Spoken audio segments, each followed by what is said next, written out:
Welcome to the AFR Saints channel, where we provide you daily content on your favorite team, the New Orleans Saints. Do us a favor and hit that subscribe button. Be sure to leave your comments below and smash that like button. Who dat? Well, there is only one place to start today, and that is the news that came down on Monday. The New Orleans Saints have fired head coach Dennis Allen. He was in his third season with the team, and we all know it was two-plus, inglorious years for Dennis Allen. The news came after the Saints lost their seventh consecutive game. It was Sunday in Carolina, and that was a game that you flatly could not lose. You lost on the road as a touchdown favorite to the worst team in the NFL, now maybe begging the question of whether or not you are the worst team in the NFL. Let's be very clear. This was the only option. And also, Darren Rizzi isn't going to save the Saints season, okay?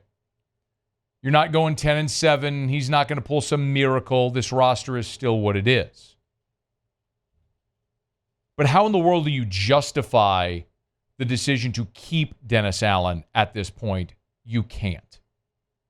Ross Jackson, our guy from LouisianaSports.net, spoke to a player anonymously after the game in the locker room in Charlotte and asked if Dennis Allen was losing the locker room. This player told Ross Jackson, quote, "It's been lost."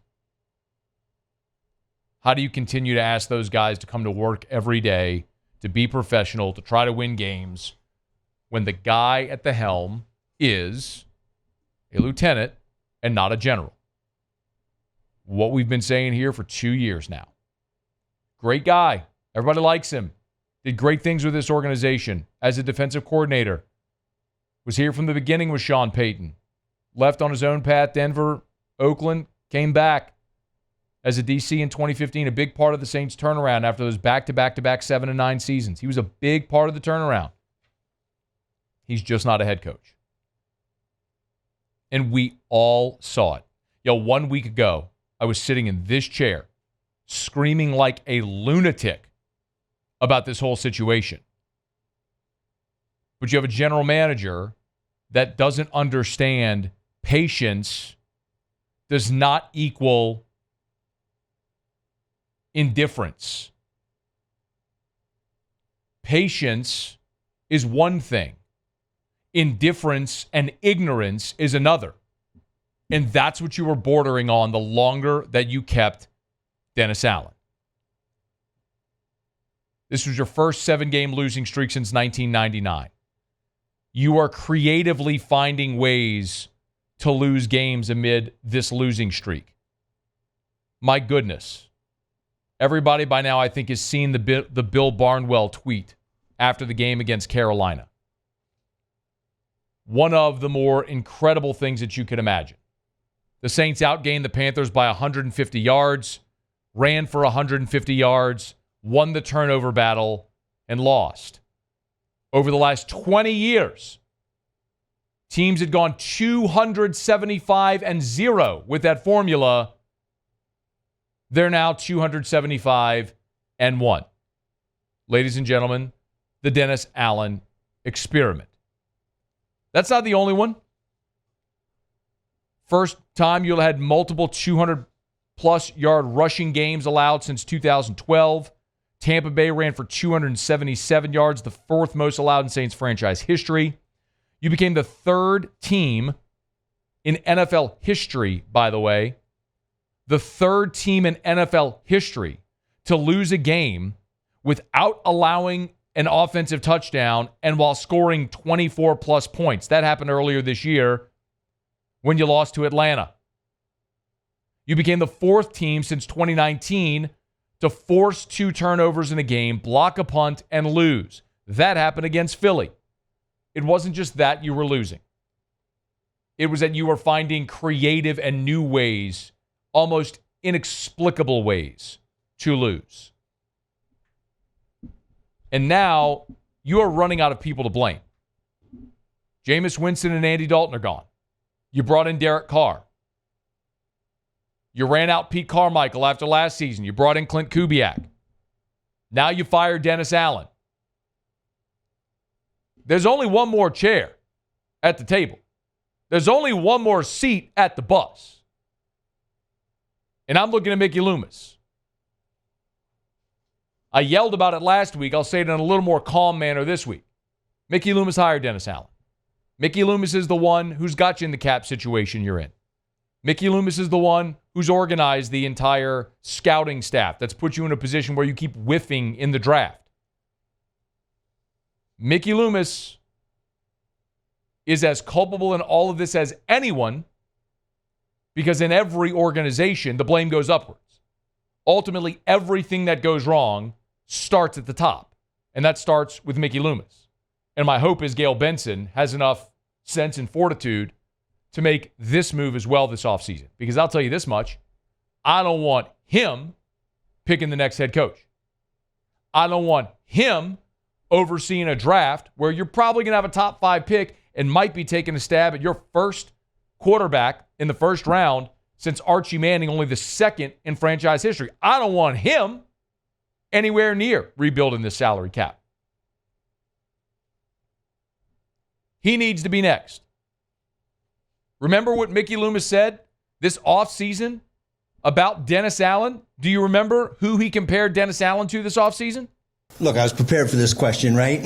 Chuck Noll, his first 3 years, Hall of Fame coach. He was 1-13, 5-9, 6-8. But they recognize that this guy's a good football coach, right? Bill Belichick, 6-10, 7-9, 7-9. Tom Landry, 0-11, 4-9, 5-8, 4-10, 5-8. Hall of Fame coaches, all of them. My assessment is Dennis Allen is a good coach. With Sean Payton, we went 10-6 the first year, but then we were 7-9, 8-8. I heard some of the same noise. But at the time, I knew we had a good football coach. And so I think sometimes the hard thing to do is to be patient and recognize your other shortcomings and get those fixed. And that's what we're doing. Chomping on his gum so defiantly.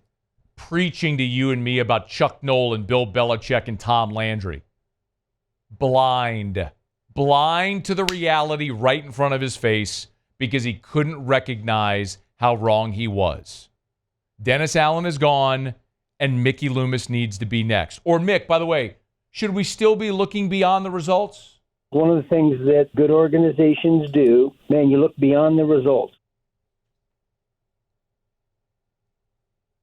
Patience is one thing. Ignorance and indifference, that's quite another. Mickey Loomis is ignorant and until today was indifferent when his hand was forced by Gail Benson and losing to the Carolina Panthers and Bryce Young. So what do you expect for the rest of the season? Well, first things first, you need to sell at the deadline. We're 23 hours and 50 minutes away from the trade deadline. The Saints need to be sellers.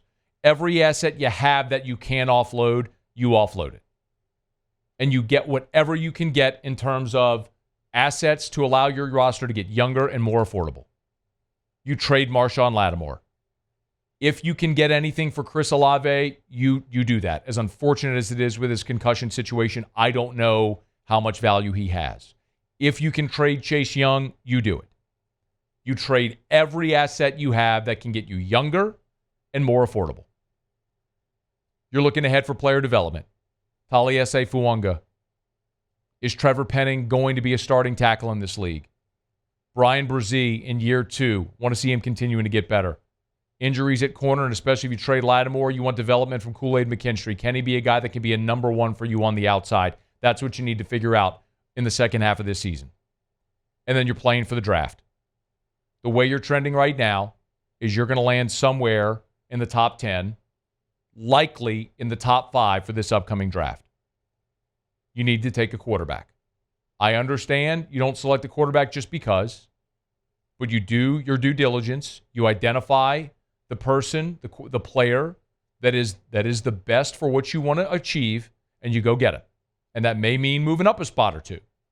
But if you're passionate and convicted about a guy, you go get him. Now, Derek Carr is going to be on the roster next year. Remember, you are financially bound to Derek Carr because of the restructure. You have a $51 million cap hit, a $50 million dead cap hit. Meaning if Carr's on your roster, it's $51 million. If he's not on your roster, it's $50 million. It doesn't cost you any more or less to keep him or to get rid of him. So he's going to be there. Maybe he becomes a really expensive backup if you hit in the draft. Or maybe it gives you a year for your young quarterback to sit and watch behind a veteran before you move on. Worked in Green Bay a couple times. Maybe can work here as well. This is unfamiliar. This is unfamiliar for the Saints. This is the first time since 1996 that you've had a midseason change when Jim Mora resigned. This is the first time since 1980 that you fired a coach midseason. Then it was Dick Nolan when you started 0-12. But this is how the rest of the NFL lives. We just became so comfortable with Sean Payton for so long. But just look at our division here. Look at the NFC South. Since Sean Payton showed up in New Orleans, here's Atlanta's coaches. Mora, Petrino, Mike Smith, Dan Quinn, Arthur Smith, Raheem Morris. That's 6, not even counting interims. Since Sean Payton showed up, Atlanta's had 6 head coaches. Carolina, Fox, Rivera, Rule, Reich, Canales. It's 5. Tampa, Gruden, Morris, Schiano, Lovie Smith, Dirk Cutter, Arians, now Todd Bowles. 7. Atlanta, 6, Carolina, 5, Tampa, 7. The amount of head coaches they've had since Sean Payton showed up in New Orleans. Saints have had 2. It's how the rest of the NFL lives. It's unfamiliar for us because it's been nearly 20 years since you've lived a reality like this. But it's your new reality. You got to go nail this hire. You got to nail this draft pick. This was an essential part of this organization moving in the right direction. It took losing to Carolina and hitting rock bottom to get there, but you got there. Now you can start to get better. You know, when you're sick and you have an infection, your body can't heal until you get the infection out, right? Like if you have an infection in your gums or something like that, you've got to go like pull the infected tooth out. You got to get all the infection out before it can start to heal. I'm not saying Dennis Allen is an infection. Don't misunderstand me. I mean, he seems like a very good man. This is nothing personal. It's just to say, as an organization, you are not going to get where you wanted to go until he was gone. You're not going to get where you want to go until Mickey Loomis is out. Dennis Allen's gone. Mickey Loomis needs to be next. And you have to have new people, a new voice, new leadership come in and set sail on a new vision for this organization. At head coach, at starting quarterback, and how you build a roster, how you manage your salary cap. It all has to be new. And this is a big but essential part of getting to that destination. Hey, thanks so much for watching. Please leave your comments. I love to interact. And be sure to hit the red subscribe button below.